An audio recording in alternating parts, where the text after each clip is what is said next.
Hey, so my name is Joshua Sprell, and for my cultural artifact presentation, I'm going to be doing the running culture and some artifacts or some things that like all runners would have. And I'm be talking about like the general idea of that runners have and like the runner community and like the runner situations and things that we go through and things that we do as we're growing up. So ranging back to in fourth grade when I ran at the Hershey's track and field championships as a fourth grader, and I ran the 800 and the 200 and the 100.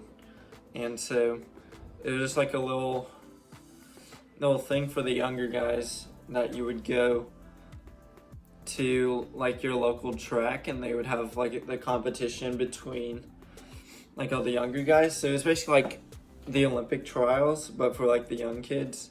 But the 800 I came in second, which was like the start of my running career, I'd say.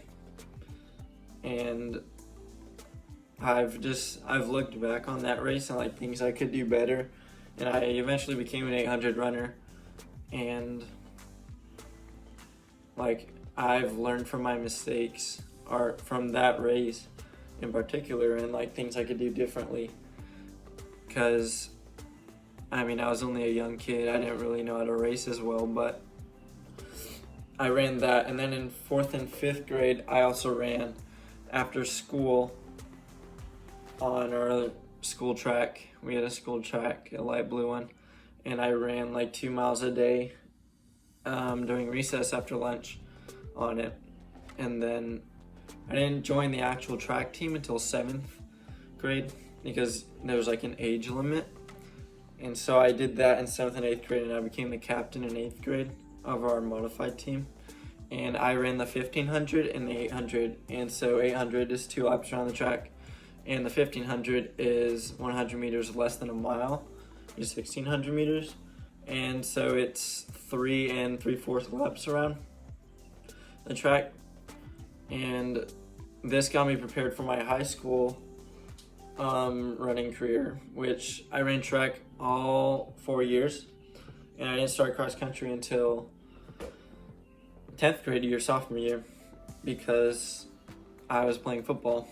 But main events and track were the 800 meter and the mile, which was 1600 meters 4 laps around. Everyone in running usually wears a watch, and so I had a couple watches throughout my running. This one's just like a timer watch. Like, so what I would use with this one, I would just wear it and then I would start the timer and then stop it so I could see my time, which I used this through 8th, 9th, and 10th grade, and I still use it sometimes. I still have a run up on here that I ran the other day. But this one is the Garmin 230, Forerunner 230. And so this is a GPS watch. So when you start it, it tracks your running, it tracks your pace, the pace you're running at, the distance you've ran, and it could give you your heartbeat and your heart rate if you have like a heart rate band.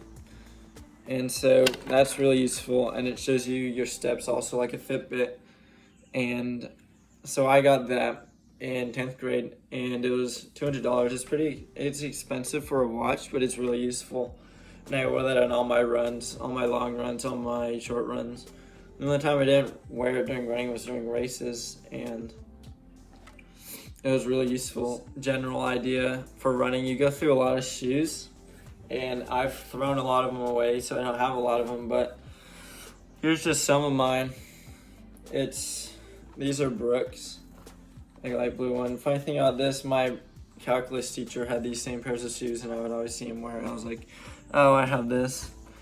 And then now I got these little Christmas running ones, which I got them during Christmas, which I mean, it's not in season now, obviously, but I still like him. Yeah, like I would change him like every 6 months to a year. And Yeah, and so we also have specific racing shoes. So these ones are just flat. So there's no, it's just like a little thing you could wear on like road races or like grass, dirt, or something, and it helps you. It's like a low grip, and like these ones are really flattened down because I've worn these so many times. You're not really supposed to wear them on road races because it really takes off the sharp edge of them, but yeah, they're those. And then these are what I would wear for running track, and they're called spikes. So they have these little spikes in here. I don't know if you see them all. These are kind of shorter spikes. But there's many different lengths of spikes, and there's even like 1-inch ones that are this long.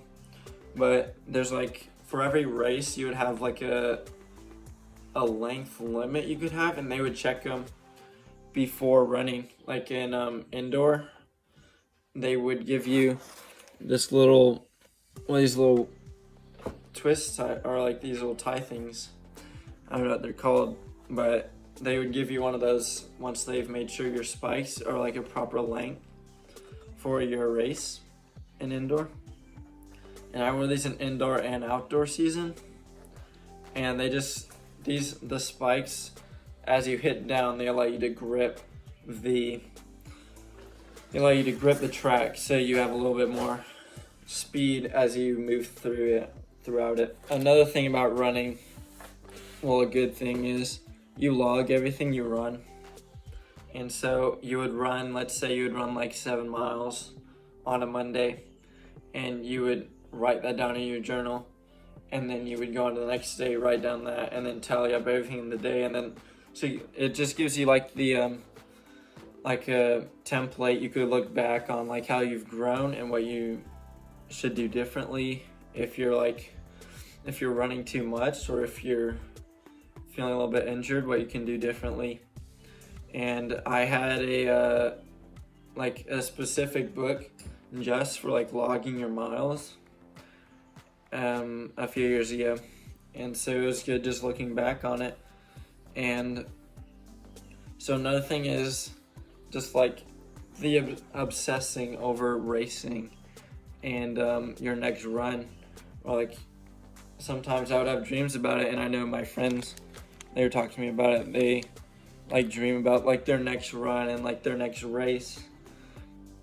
And like this, being in this mindset allows you to, like this passionate mindset allows you to be capable to run better, and like want to run and want to like get all your runs in and get all your miles in. And like a lot of runners, I know my friend, I was talking to him earlier, he said he hates it when like he misses a run, or he's too injured, or he's injured and can't run for that day, or he's sick. But I know that like an important part, you have to listen to your body, because if you don't listen to your body, like if it's hurting, you don't want to do that extra mile, because the mile is not going to affect that much compared to if you run that mile and you get an injury. Because in 10th grade year, sophomore year, I strained both of my calves and had to miss the track sectionals in state because I overran on them. Like I didn't listen to my body, and like it's a mistake that I learned from.